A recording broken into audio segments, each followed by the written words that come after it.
હરખ અને શોકની જેને આવે નહીં હેડકી પાનબાઈ.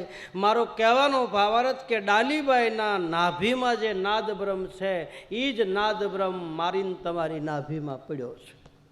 કોઈ જગાડવા વાળો મળી જાય, કોઈ મોરલી વગાડવા વાળો મળી જાય તો માલિપાની કુંડલીની શક્તિ જાગૃત થઈ જાય, અને કુંડલીની શક્તિ જાગૃત થઈ જાય પછી એ આનંદ પ્રગટ થાય.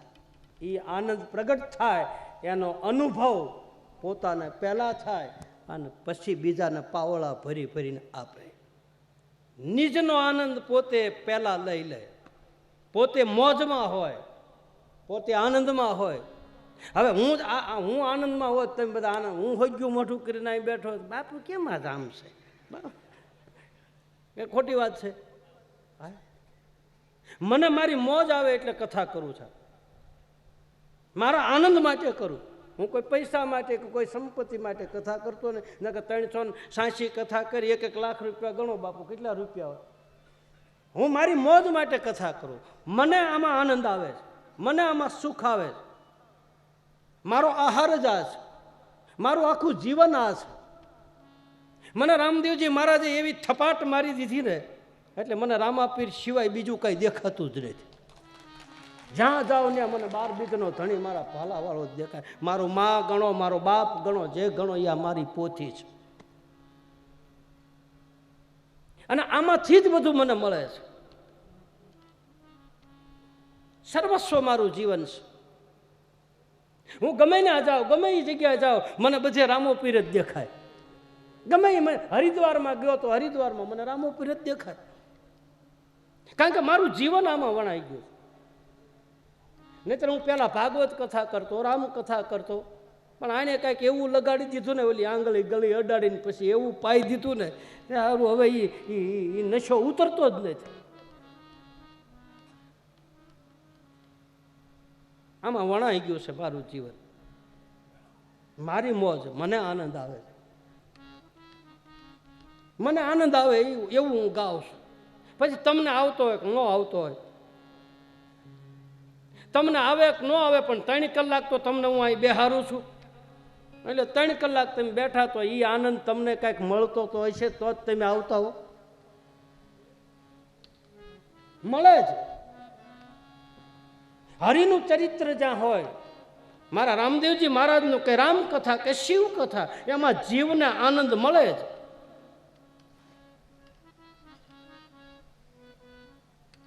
નિજનો આનંદ પહેલા પ્રગટ થાય. પોતે આનંદમાં હોય તો બીજાને આનંદ કરાવી શકે.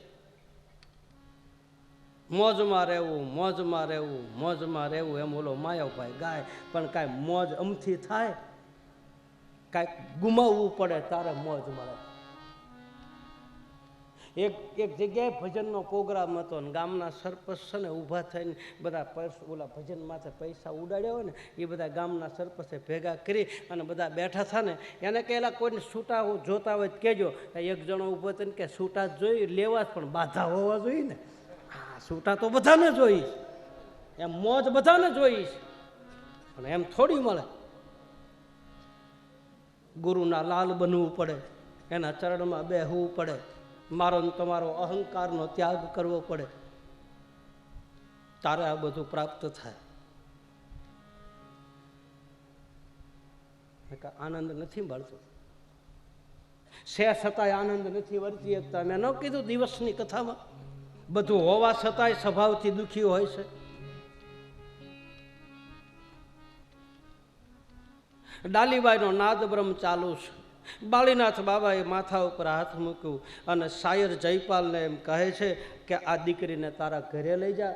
બોલે બાપજી આનું નામ શું રાખું? બોલે ઝાડની ડાળી ઉપરથી ચડી છે એટલે આનું નામ ડાલીબાઈ રાખો.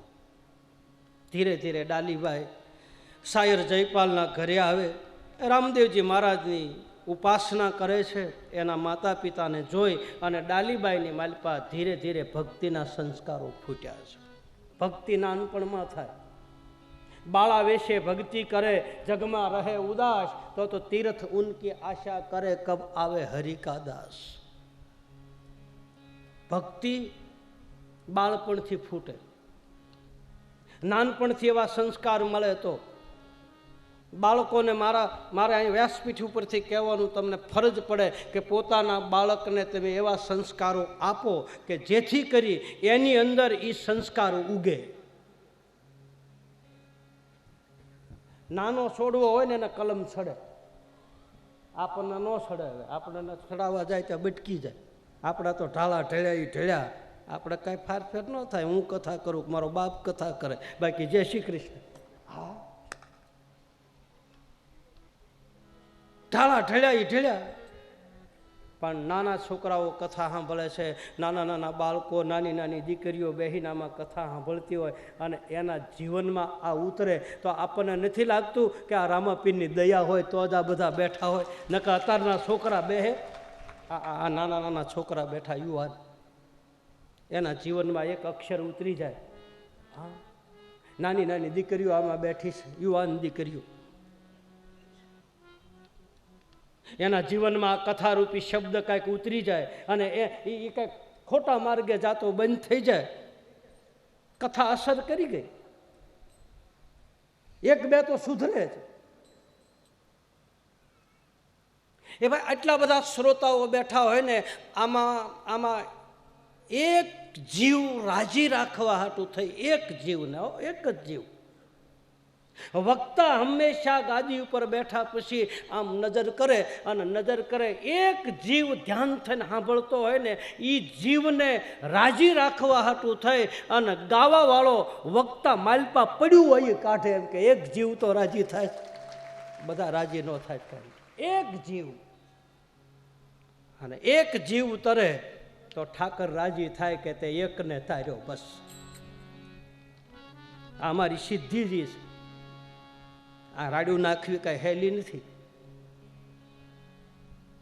22,000 સ્નાયુઓ ઊંચા થાય ને તારે એક વખત શબ્દ નીકળે, મારી પાછી ઉર્જા બધી બહાર. અને બહુ બોલ કરે ને વેલા હારી મરે. બહુ બોલ કરે વેલા હારી મરે, એની ઉર્જા બહાર નીકળે. પણ ખોટું બકબક કરે તો, હરિનામ લેતો હોય એ કોઈ દી વેલા હાર ન મરે, એ તો 100 વર્ષ જીવે. હું બોલ કરું એટલે હું વેલા હાર જાય. તમે બધા કેવા નિરાયતે બેઠા, તમે રહેજો, અહીંયા શાંતિથી રહેજો.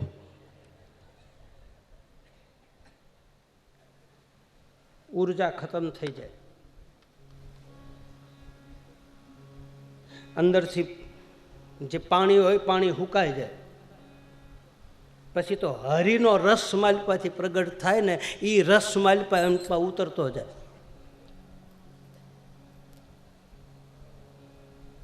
આ કોઈ હેલી વાત નથી. હું મારા વખાણ નથી કરતો કે હું આટલું બધું કરી શકું, ના. હું વખાણ, કોઈ પણ વક્તા હોય, આખો દી દાડીએ જવું સારું, આખો દી બોલવું નહીં સારું. નાનપણમાં ભક્તિના સંસ્કારો ફૂટે, ધીરે ધીરે પછી મોટો છોડ થાય અને સંસ્કારોની જ પૂજા થાય છે. આપણા દેશમાં કપડાઓની પૂજા નથી થતી, એના સંસ્કાર જ પૂજાય છે. અમન રહેગા એ મોહબ્બત રહેગી, દાસતા अपनी दुनिया कहेगी, नाम रह जाएगा फिर आदमी का क्या भरोसा है इस जिंदगी का. એનું વ્યક્તિત્વ પૂજાય છે, એના ગુણ પૂજાય. વ્યક્તિ નથી પૂજાતો. મીઠપવાળા માનવી જેથી જગ છોડીને જાય, પછી કાગા એની કાણ ઘરો ઘર મંડાય. હારો માણસ આ જગત છોડીને જાય ને ભાઈ, તો આપણા ગામડાની માલપા આખા ગામમાં બધા રોતા. એના હગા હોય એ રોવે, બરાબર છે, પણ બીજા હોય ને એ છાતીમાં ઢીકા મારતા કે આ માણસની ગામમાં જરૂર હતી. કારણ કે એ ગુણિયલ માણસ હતો, એ હારો માણસ હતો, એ ખાનદાન માણસ હતો, એના વિચારો સારા હતા, સોજા ને સુલક્ષણા, જેના હાડમાંય ન હોય હલકી વાત, એવા નરને મોડા કેમ મળીએ જાય મારે હરગાપુરનો હંગાત. જેના હાડકામાં હલકી વાત ન હોય એવો વ્યક્તિ જ્યારે આ જગત છોડીને જાય ત્યારે બધા રોવે, બધાની આંખમાં આહુડા આવે. સંસ્કારની પૂજા થાય, ગુણની પૂજા થાય, ચારિત્ર્યની પૂજા થાય, વ્યક્તિ નહીં, કપડાં નહીં. કપડાં ભલે ફાટલા પહેર્યા હોય, કપડાં ભલે એક જ જોડી હોય, એના પગે લાગવામાં, એનું ચારિત્ર સારું હોય, એનામાં સદગુણ હોય તો એને પગે લાગવામાં કોઈ દોષ નથી લાગતો. ડાલીને ધીરે ધીરે સંસ્કાર આપે છે. શાયર જલપાલ રાતે રામદેવજી મહારાજના સામે બેસી ગુગલનો ધૂપ કરી અને હાથમાં એક તારો લઈ અને જે ભજન, જે સંતવાણી બોલાય છે એ ડાલીબાઈ ધીરે ધીરે એ શબ્દોને પકડે છે. એને પકડીને પછી રાત્રિના સમયે એને વાગોળે છે. સાર સાર માલપા ગ્રહણ કરે, જોતા પૂરતું રાખે, બાકી બધું કાઢી નાખે. હાસા હાસા મોતીડા પકડે. ભીતરમાંથી ડાલીને એના ગુણાનુવાદ ગાતા ગાતા ડાલીને એના ઉપર લાગણી થઈ કે આ પરમ તત્વની જે વાત કરે, આ તત્વને મારે મળવું છે, આ રામદેવના મારે દર્શન કરવા છે. હજી મેળાપ થયો નથી, હજી સંજોગ ઊભા થયા નથી. ફળ પાકવાનું હોય ત્યારે જ મને તમને કોક મળે. યોગ જ્યારે પૂરા થવાના હોય ત્યારે યોગ, લગન, ગ્રહ, વાર, તિથિ સકલ ભયે અનુકૂળ સંજોગ એવા આવે. પણ માલપા મળવાની જે જિજ્ઞાસા છે, ડાલીને જે માલપા તાલાવેલી ઝંખના, ક્યારે મળે, ક્યારે મળે, ક્યારે મળે, ક્યારે મળે. એના સદગુણથી જ વ્યક્તિ ખેંચાય. તમે ભલે વ્યક્તિને ન ભાળ્યા હોય, તમે ભલે વ્યક્તિને ન કોઈ દિવસ દર્શન કર્યા હોય, પણ એના ગુણ સાંભળો, એની વાણી સાંભળો, ત્યાં આપણને એમ થાય કે આ વ્યક્તિને આપણે મળવું તો છે જ. માલપાથી ખેંચાણ થાય. જેના પ્રત્યે જેને લગાવ હોય એનો ખેંચાણ થાય થાય અને થાય. એ ખેંચે જ, ભીતરમાંથી ખેંચાય, અંદરથી ખેંચાય. ડાલીબાઈને માલપાથી મળવાની ઝંખના, અને જેમ ડાલીબાઈને ઝંખના છે એમ રામદેવજી મહારાજને પાછું ડાલીને મળવાની ભીતરમાં ઝંખના તો છે જ. જે જેને ભજે એને એ ભજે. હે 12 બીજના ધણી, મારે તારા નામની ચુંદડી ઓઢવી છે, બસ તારું બનવું છે. જીવ ઈશ્વરની સાથે વિવાહ કરવા માટે જાય, સદગુરુ દ્વારા હક પણ બંધાય. જીવનો બ્રહ્મની આરે સંબંધ બાંધનાર કોઈ પાત્ર હોય તો ઈ છે મારો તમારો સદગુરુ. હથેવાળા મેળવે સદગુરુ પરમાત્માને ભલામણ કરે કે હે પ્રભુ, આ જીવને સંસારના વિષયોમાંથી બહાર કાઢીને તારો બનાવી લે. એમ સદગુરુ પરમાત્માને પ્રાર્થના કરે, એની હારે મેળાપ કરાવી દે. મારો તમારો વચ્ચે રહેનારું પાત્ર એ મારો તમારો સદગુરુ છે. મીરાએ ચુંદડી ઓઢી લીધી રામ નામની, શબરીએ ઓઢી લીધી દાસી જીવન. સુખરામ બાપો, સવારામ બાપો, હરિના નામનું ઓઢણું જેણે ઓઢી લીધું, એના બની ગયા, એના પરણી ગયા એની હારે. અને પરણી ગયા પછી જવાબદારી સામેવાળાની હોય છે. જેના નામની ચુંદડી ઓઢી હોય એ જ મને તમને સંભાળે.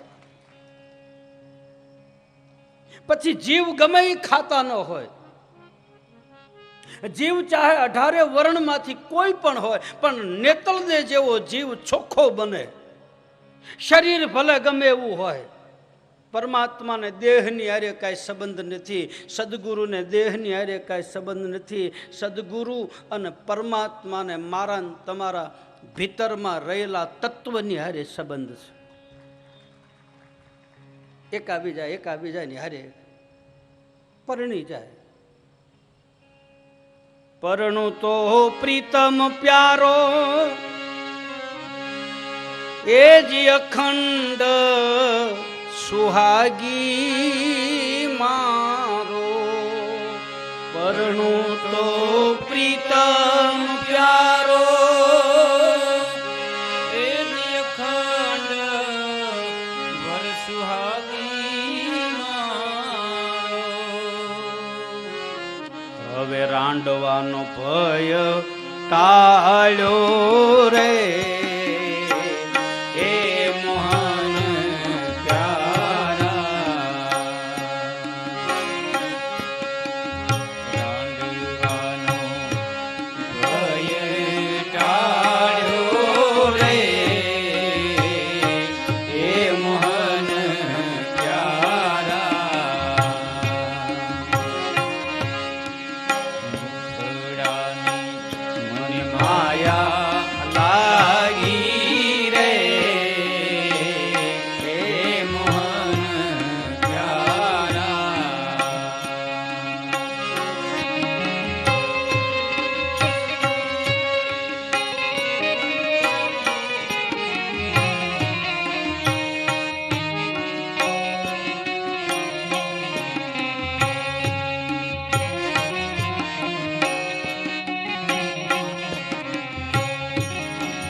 ગુરુના દેશમાં સ્વયંવર રચાણું ગુરુના દેશમાં પરણે શબ્દ સુરતાનાર સ્વયંવર રચાણું ગુરુના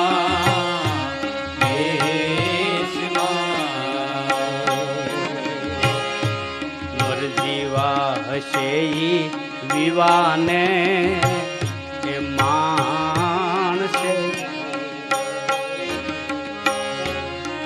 જીવા હશે વિવાને માણસે એ ભાઈ આ માંડવો નાખ્યો ને ઈ જીવ અને બ્રહ્મના લગ્ન છે. આ સુરતા અને શબ્દના લગ્ન છે. હજારો જન્મથી વિખૂટું પડેલો જીવ આજ એના ધણીને મળવા જાય છે. ક્યારે મળે, ક્યારે મળે, ક્યારે મળે. નેતલ દે આવો સંદેશો લખે છે કે હે નકલંગ, હે 12 બીજના ધણી, મેં તને જોયો નથી, પણ તારા રૂપ જોઈ અને મને તને મળવાનું મન થાય. ઘણા લોકોના સદગુણ આપણે સાંભળીએ ને, આપણે જોયા ન હોય તોય આપણને એને મળવાનું મન થાય. એની વાણી સાંભળી, એની વાત સાંભળી, એના ગુણ સાંભળી અને આપણને એમ થાય કે એકવાર એ વ્યક્તિને મળવું છે. આપણે કાંઈ સંબંધ ન હોય, એના ગુણથી ખેંચાય, એના ચારિત્રથી ખેંચાય.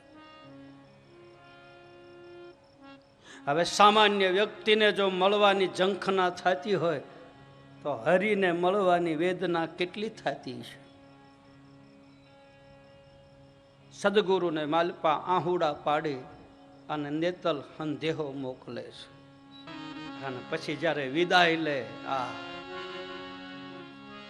અને તેથી એ દીકરી એના પિયુથી વિદાય થતી હોય તારે એમ કહે છે કે મને કાંઈક તારી નિશાની દે, હજી આપણા વિવાહને તો વાર છે, આના આધારે હું મારા દિવસો કાપું.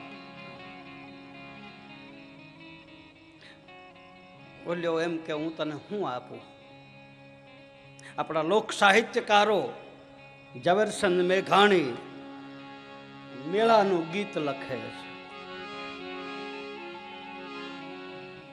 લેતા જાજો ને દલ દેતા જાજો,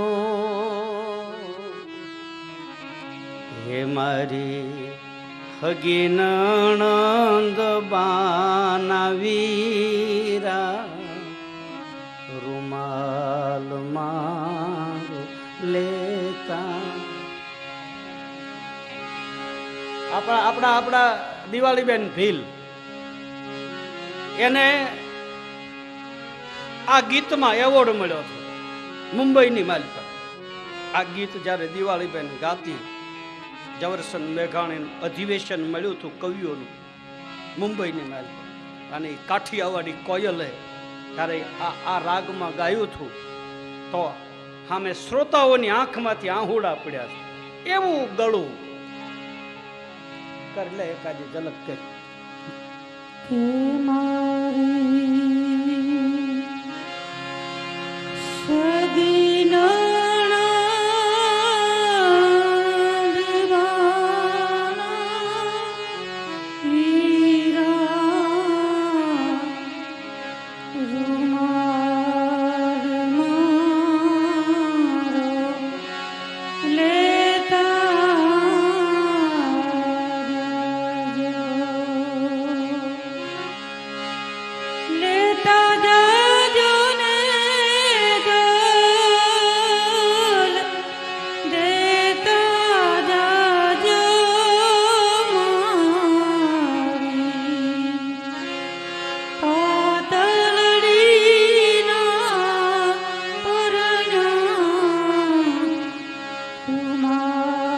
મારો લેતા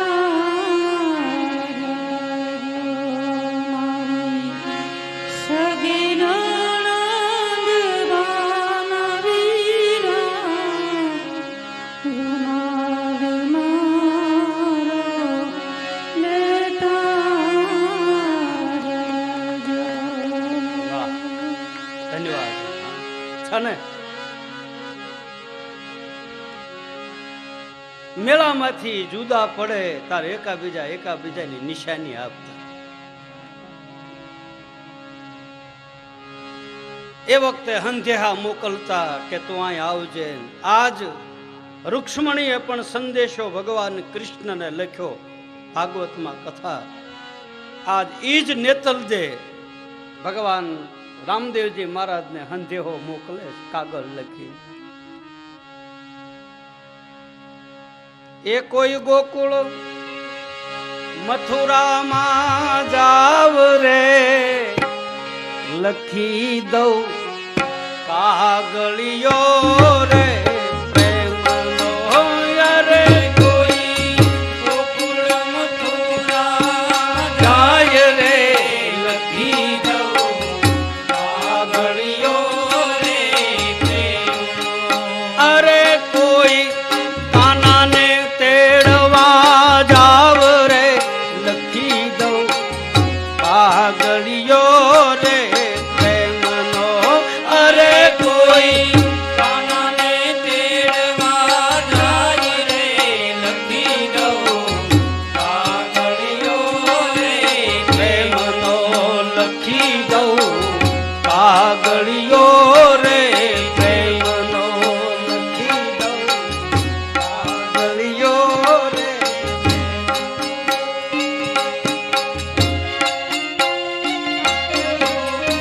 આજ લગન છે એટલે આપણે મોજ જ કરવી છો. હા ભાઈ ભાઈ બધા તાલીઓ વગાડો પ્રેમથી.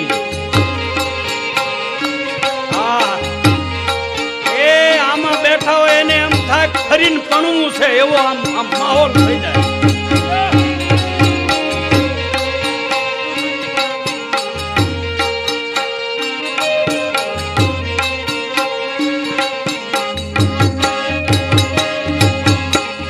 કાગળ લખું તને કપૂરથી ને વિધ વિધ કરું રે પ્રણામ. કાગળ લખું તને કપૂરથી ને વિધ વિધ કરું રે પ્રણામ. કાગળ લખું તને કપૂરથી ને વિધ વિધ કરું રે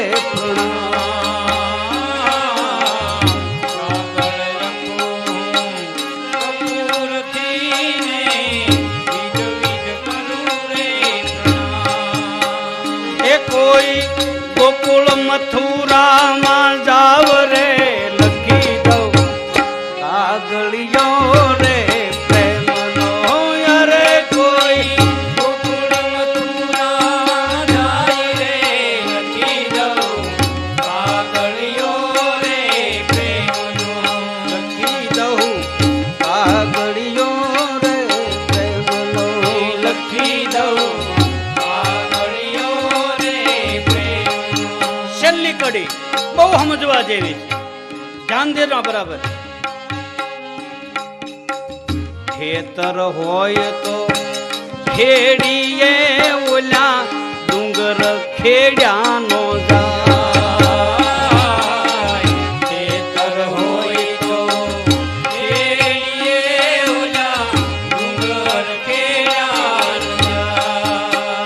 કાગળ હોય તો વાંસીએ ઓલા કર્મ વાંસાનો જાય રે લખી દઉં કાગળિયો રે પ્રેમ. લખી દઉં કાગળિયો રે પ્રેમ. લખી દઉં કાગળિયો રે પ્રેમનો. લખી દઉં કાગળિયો રે પ્રેમનો. ભગવાન દ્વારકાધીશ રામદેવજી મહારાજની દિવ્ય દયાથી એવં સાધુ સંતો મહાપુરુષોના આશીર્વાદથી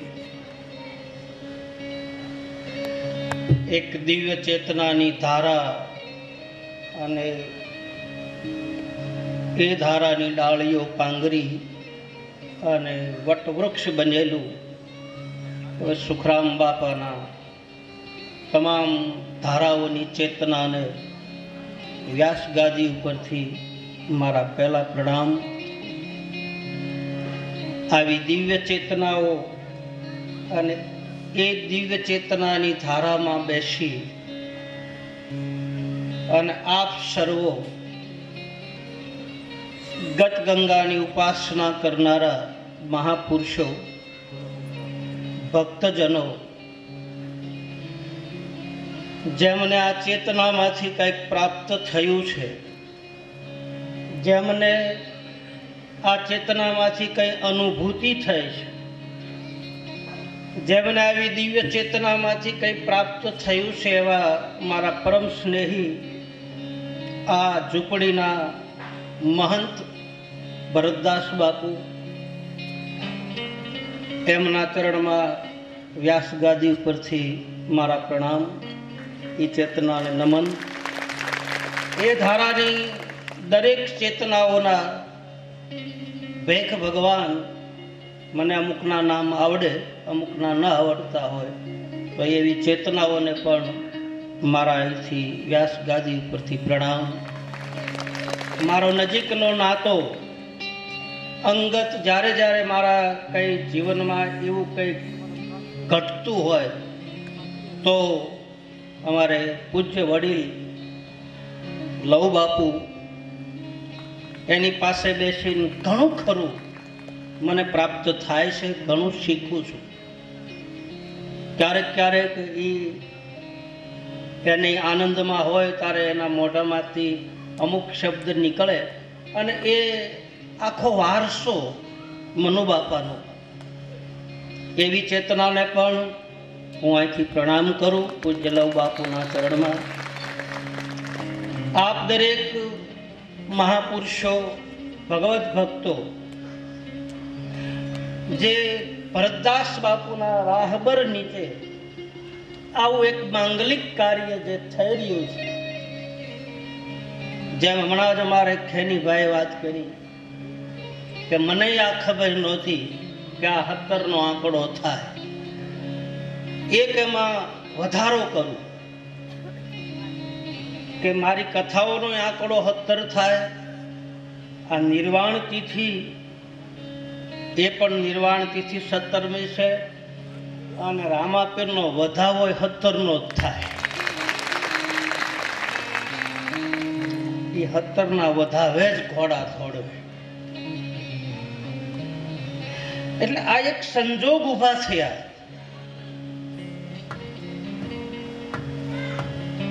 એવી આપ ગત ગંગાની ઉપાસના કરનારો, ભક્તિ સ્વરૂપ મારી માતાઓ, વડીલો, ગતની ઉપાસના કરનારા મહાપુરુષો બધાને વ્યાસગાદી પરથી એક બ્રાહ્મણના નાતે, એક ધર્મના નાતે અહીંથી બધાને જય રામદેવજી મહારાજ, જય નકલંગ, જય અલગથણી.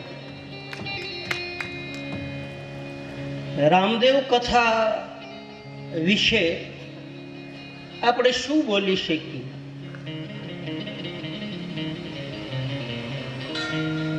કોઈ પણ શાસ્ત્રોની શરૂઆત થાય, કોઈ પણ ગ્રંથની પધરામણી થાય અથવા તો એની કથા શરૂ થાય એ પહેલા એના મહાત્મને જાણવું જરૂરી છે કે આ કથાથી શું ફાયદો થાય. પહેલી વાત,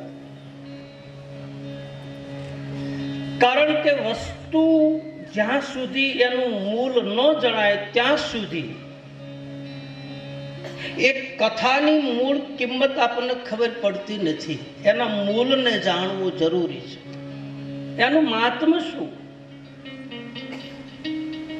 રામદેવ કથા એટલે શું? પહેલી વાત તો એ આપ બધા જાણો છો કે આ નિજાર પંથની ધારાના મહાપુરુષો જેટલા થયા પછી 18 વર્ણમાંથી એને આમાં આવી અને શું મેળવ્યું અને મેળવ્યા પછી સમાજને શું આપ્યું,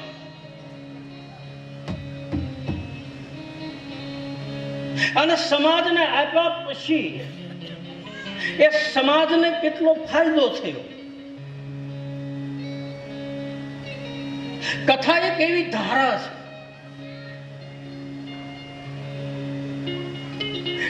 ડોંગરેજી બાપા એમ કહેતા કે કથાનો ઊંધો અક્ષર કરો તો થાક થાય, થાક. કથા શબ્દ લખે એનો ઊંધો અક્ષર વાંચો તો થાક થાય. તો પહેલો ફાયદો તો આ કથામાં મને તમને થાક ઉતારવાનો આ મોકો મળ્યો. આ થાકલો ખાવાનું ઠેકાણું. મારે તમારા માથા ઉપર જે વજનની જંજાળો છે, જે વજનની ગાંઠિયું મારા તમારા ઉપર વળી ગયેલી છે, એ જીવની જંજાળનું ગાંઠિયું કોણ છોડે? તો કે કોઈ સદગુરુ, કોઈ મહાપુરુષનો હાથ અડી જાય અને એની ગાંઠ છોડી નાખે તો એ ગાંઠિયું ઉઘડી.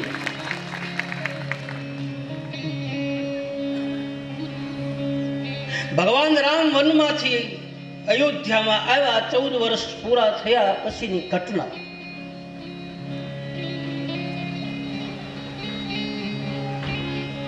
અને ત્યાર પછી બધાને નવા વસ્ત્રો પરિધાન કરાવે, જાનકીજીને સુંદર શણગાર સજાવીને પાટ મહર્ષિ બનાવવાની તૈયારી કરે.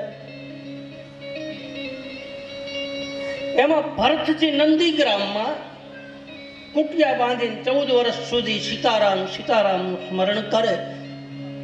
પછી એના બધાની જટા ઉતરાવે. જટા એમાં ભરતજીના માથે જે જટા હોય છે વશિષ્ઠ બાપજી ભરતનો હાથ પકડી અને રામની પાસે લાવે કે હે રાઘવ, આ ભરતને આ માથાની જટાની ગાંઠું ખોલ.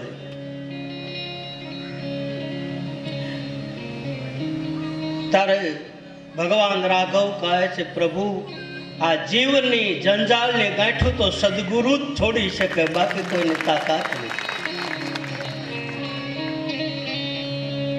આ જંજાળની ગાંઠું થાકલો ખાવાનો આ ઠેકાણું છે.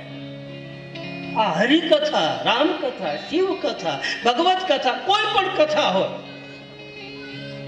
કથા એ મારું તમારો પોરો ખાવાનું ઠેકાણું. આપણી દેહાણી ભાષામાં એમ કહે થાકલો ખાવાનું ઠેકાણું. સારું જાડવું હોય, માથા ઉપર ભારો લઈ અને આપણે ખેતરમાંથી હાલ્યા આવતા હોય, ધોમ તડકો થયો હોય અને એમાં કોઈ આવો સાંયડો ભાળી જાય અને ભારો નીચે મૂકીને હાશ કરીને બેસી જાય અને એ હાશકારો જે નીકળે એ આવી સાયામાં નીકળે, બાકી નીકળે નહીં. હું કોઈ વખાણ નહીં કરતો આ ચેતનાના.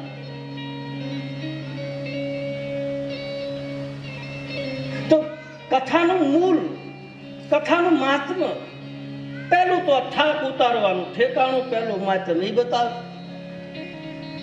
બીજું કે આ સંસારમાં રહી અને જીવ હરિ તરફ કેમ ગતિ કરે, આ સંસારમાં રહી અને આ જીવાત્મા પરમ પદની પ્રાપ્તિ કેમ કરે એ રામદેવ કથામાં બતાવ્યું. જેને જતી અને સતીની ઉપાસના આપે, જેને એની ઉપમા આપે.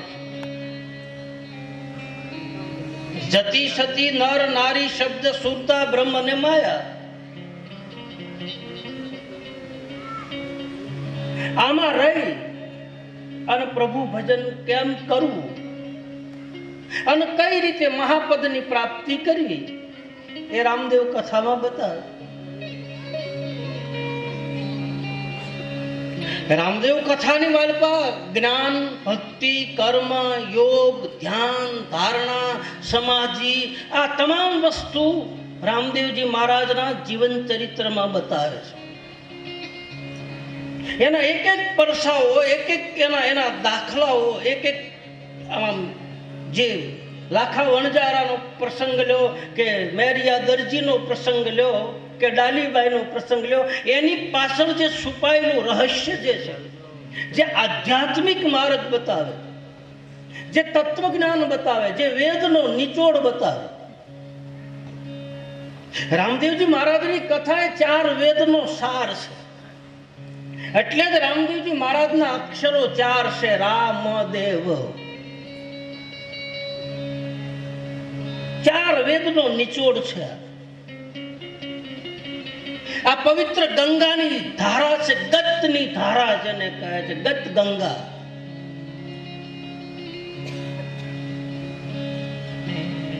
આના 4 વિભાગો બતાવ્યા છે રામદેવ કથા. એક જ્ઞાનનો ઘાટ બનાવ્યો છે, એક ભક્તિનો ઘાટ બતાવે, એક કર્મનો ઘાટ બતાવે, એક શરણાગતિનો ઘાટ બતાવે, અથવા તો એક પ્રાર્થનાનો ઘાટ બતાવે, એક પુરુષાર્થનો ઘાટ બતાવે, એક પ્રતીક્ષાનો ઘાટ બતાવે અને એક પ્રાપ્તિનો ઘાટ બતાવે. અથવા તો ધર્મ, અર્થ, કામ અને મોક્ષ 4 પદાર્થ કથામાં છે. આ સાંભળવાથી, આ ભીતરમાં ઉતરવાથી આ જીવને થાકલો મળે, સંસારના ભૌતિક સુખમાંથી નિવૃત્તિ લઈ અને હરિ તરફ જવાનું ડગલા માટે પ્રવૃત્તિમાંથી નિવૃત્તિ લઈ શકે. અને ત્રીજું, પોતાના નિજ તત્વની ઓળખાણ થાય, પોતાના માયલાની ઓળખાણ થાય. આપણા દેહાંતની ભાષા આવ ગામડાની. એટલે જ આને નિજ કથા કીધી, એટલે જ આને નિજાર ધર્મની કથા કહી છે, એટલે જ આને આદિ ધર્મની કથા કીધી, એટલે જ આને જૂના ધર્મની કથા કહી, એટલે જ આને મહાધર્મની કથા કીધી, એટલે જ આને બીજ ધર્મની કથા. આને ગમે તમે નામ લો. આનો મૂળ હેતુ, મુખ્ય મહાત્મા તો બતાવે કે તારા નિજ તત્વને તું ઓળખી લે ભાઈ. અને જ્યાં સુધી નિજ તત્વ ન ઓળખાય ને ભાઈ ત્યાં સુધી બધી સાધનાઓ ખોટી એમ બતાવે સંતો. આત્મ તત્વને ઓળખ્યા વિના સાધના સર્વ જૂઠી.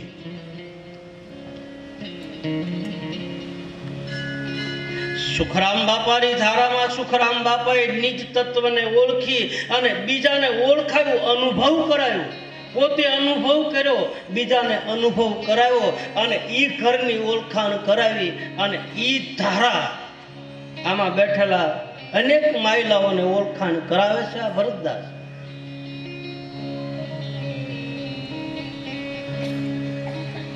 અને જ્યાં સુધી ન ઓળખો ને એ ભાઈ મારી તમારી આજુબાજુમાં જ હોય છે. કામ દેજો બરાબર. આપ તો બધા ગુરુમુખી છો અને મને મજા આવે આવા આવા આવા હંસગતિના બેઠા હોય અને જો મોતીડા વીણતા હોય તો માલપા પડ્યું હોય એ કાઢવું પડે. કારણ કે જાણકાર બેઠા, કિંમત કરનારા બેઠા. એક પ્રજાપતિ હતા, પ્રજાપતિ માટી ખોદતા થયા એમાંથી હીરો નીકળ્યો. એને ખબર નથી કે આ અમૂલક મણી છે, એટલે એ પોતે લઈ અને આમ બજારમાં માટી લઈને આવતો હતો. એમાં એક નગર શેઠની દુકાન હાટડી, અને નગર શેઠે પ્રજાપતિના હાથમાં રહેલો એ મણીને જોઈ લીધો, ઓળખી ગયા. બોલાયો કે ભાઈ આયા આ પાણો ક્યાંથી લાવ્યો? બોલે આ તો માટી ખોદતો હતો એમાંથી મને આ અમૂલક આ પથ્થર મળ્યો છે. પ્રજાપતિને ખબર નથી કે આ મોંઘા મૂળની વસ્તુ છે.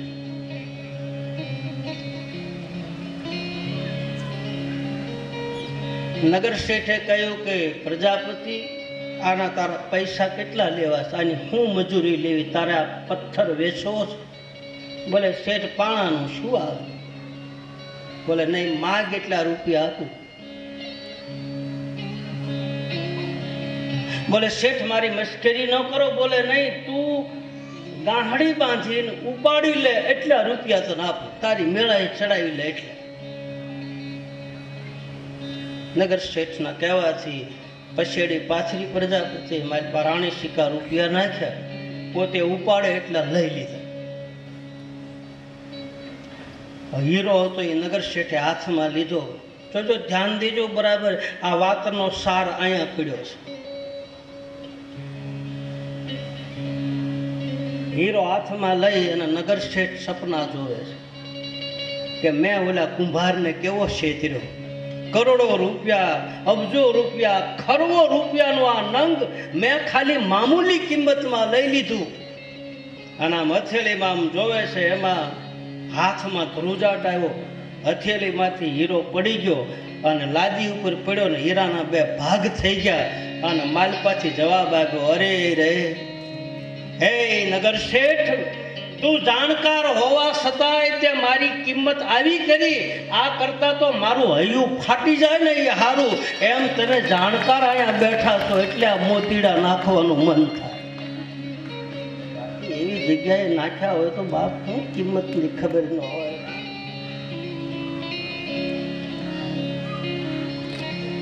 રામદેવજી મહારાજની કથા તો એ ભાઈ ધર્મ, અર્થ, કામ અને મોક્ષ આવા ચારે પદાર્થની કથા, નિજ તત્વને ઓળખવાની કથા.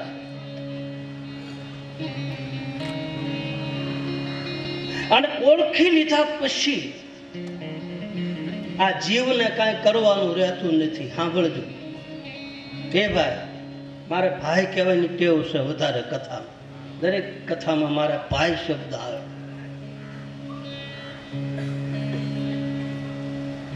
નિજ તત્વને ઓળખ્યા પછી કંઈ કરવાનું રહેતું નથી. એમ ગંગાસતી પાનભાઈ બતાવે. એને કરવું રે પડે નહીં બીજું.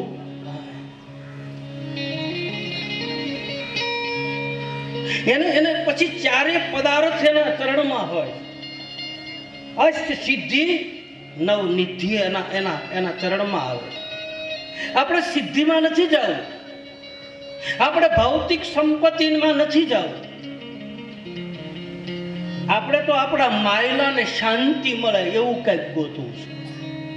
આપણા ભીતરમાં જે માલપા ઉકળાટ છે ને, ઉકળાટ, માલપાનો બફારો આ તો છે.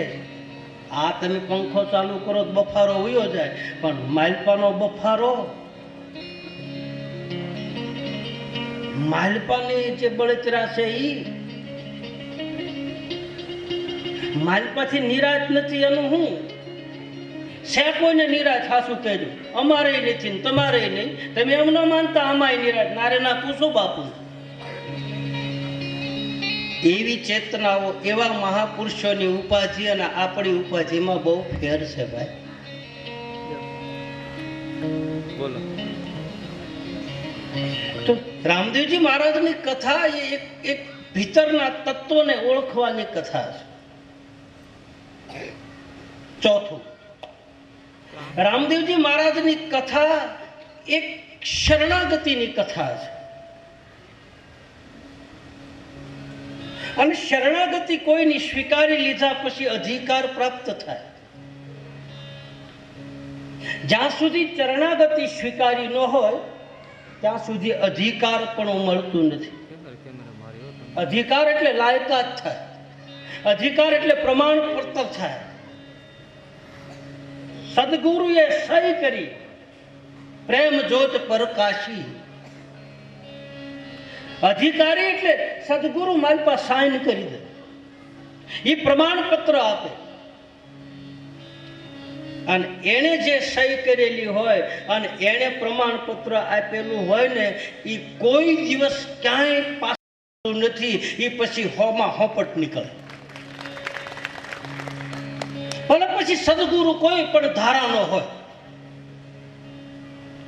નિજાર પંથની ધારાના હોય તો એ ભલે કોઈ પણ પંથના હોય, પણ એ જ્યારે હાસા હૃદયથી મારી પાસે સહી કરી દે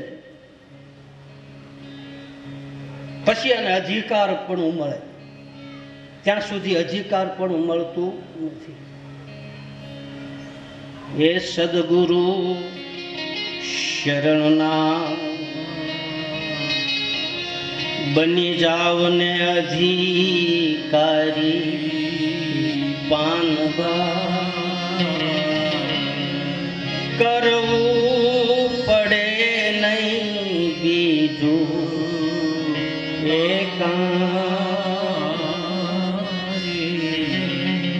સદગુરુ શરણનાથ ને બની જાવ અધિકારી રે, કરવું પડે નહીં બીજું. અધિકાર મેળવવા માટે પાત્રતા જોઈ, લાયકાત જોઈ. આપણું ભણતર સારું હોવું જોઈએ, અને ભણતર સારું હોય તો જ આચાર્ય મારી પાસે સહી કરે.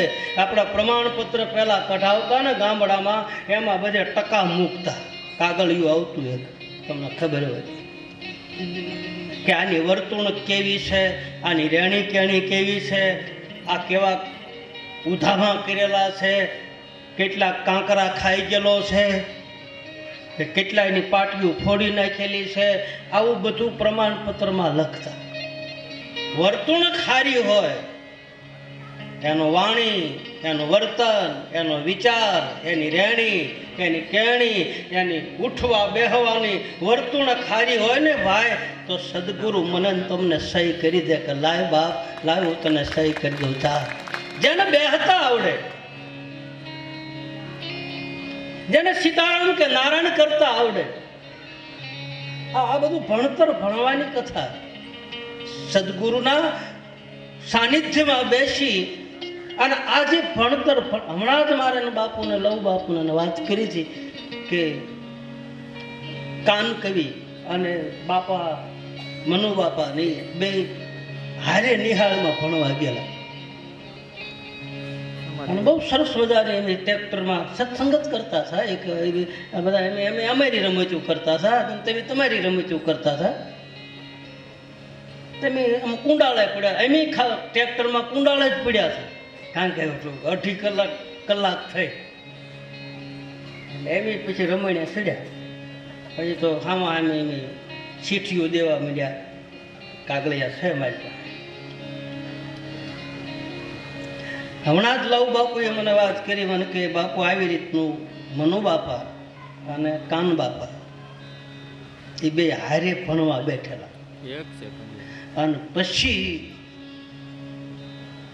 જે કવિ કાને કહ્યું છે અને લવ બાપુએ મને કીધું, એટલા જ શબ્દો મને યાદ છે કે તમારા પિતાએ, લવ બાપાને વાત કરતા હતા કે તમારા પિતા અને હું બે એક એકડો ભણવા માટે નિહાળમાં બે હારવાર ગયા અને તમારા પિતાજીએ પડખે મીંડું કરી અને નવથા ભક્તિ પ્રાપ્ત કરીને 10મા મોલે પગી ગયો ને હજી હું એમને છું.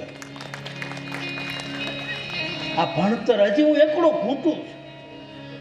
આ ભણતર ભણવાની આ નિહાળ છે.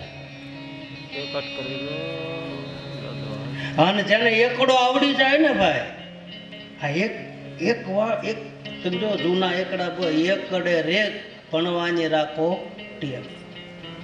એકડો આવડી જાય એટલે બગડો આવડે, બગડો આવડે એટલે તગડો આવડે, તગડો આવડે એટલે સોગડો આવડે,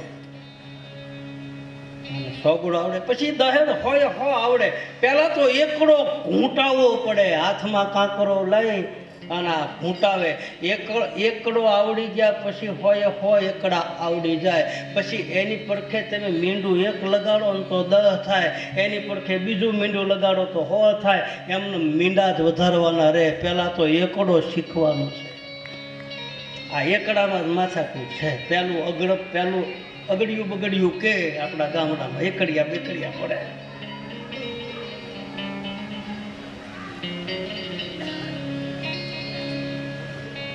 જીવતર કેમ જીવવું, જીવનમાં કેમ બધું આ બધી માયામાંથી, મોહમાંથી, આકાંક્ષામાંથી, મમતામાંથી, આ જીવને આ વિષયોમાંથી કેમ છૂટવું એ આ કથા બતાવે. આસક્તિ, મોહ બહુ કઠિન છે, નથી છોડાતું. ત્યાગ, વૈરાગ, જ્ઞાન, ભક્તિ, કર્મ, ઉપાસના. રામદેવ કથાની મારી પાસે બધી ધારાઓ છે. રામદેવજી મહારાજના જે નિજાર પંથની ધારામાં જે મહાપુરુષો થયા ને ગત ગંગા, એ કોઈ કર્મના સિદ્ધાંતને માનવા વાળા હતા, કોઈ યોગના સિદ્ધાંતને માનવા વાળા હતા, કોઈ ધ્યાનના સિદ્ધાંતને માનવા વાળા હતા, કોઈ ભક્તિના સિદ્ધાંતને માનવા વાળા હતા. આ ગત આખી ગંગા જે છે ગત, એ ગતની માલપા કોઈ નિજ તત્વને માનનારા હતા, કોઈ સગુણ ઉપાસના કરનારા હતા અને કોઈ નિર્ગુણ ઉપાસના કરનારા હતા. આ બધી ગત ભેગી થઈ. તો એનો અર્થ એ ન થાય કે આ સગુણા નિર્ગુણા ખોટુના, ના. અમુક મહાપુરુષો નિજાર પંથમાં જે થયા છે એ નિર્ગુણ બ્રહ્મને માનનારા પુરુષો છે. એ સગુણ આકારને નથી માનતા. એટલે જ રામદેવજી મહારાજના 2 સ્વરૂપ રાખ્યા. એક જ્યોત સ્વરૂપ છે અને એક મૂર્તિ સ્વરૂપ. જ્યોત સ્વરૂપ છે નિરાકારનું પ્રતીક છે, મૂર્તિ સ્વરૂપ એ સાકારનું પ્રતીક. તમારે કોઈ પણ વસ્તુ તમે બધા અમુક ભણેલા બિલ્ડરો છે, અમુક મકાનનું બાંધકામ કરતા હોય, એના બધાને ખ્યાલ હોય કે પ્રથમ તો તમારે જમીન જોયા પછી એનો આકાર, એનો પ્લાન બનાવવો પડે કે ન બનાવવો પડે. અહીંયા રસોડું કરવું પડે, અહીંયા મકાન કરવું પડે, અહીંયા સાલી મૂકવી પડે. આકાર, કાગળ ઉપર આકાર કરવો પડે, એનો પ્લાન બનાવવો પડે. અને પ્લાન બનાવ્યા પછી એનું નિર્માણ થાય અને પ્લાન બનાવ્યા આકાર બની ગયા પછી એ સાકાર બને.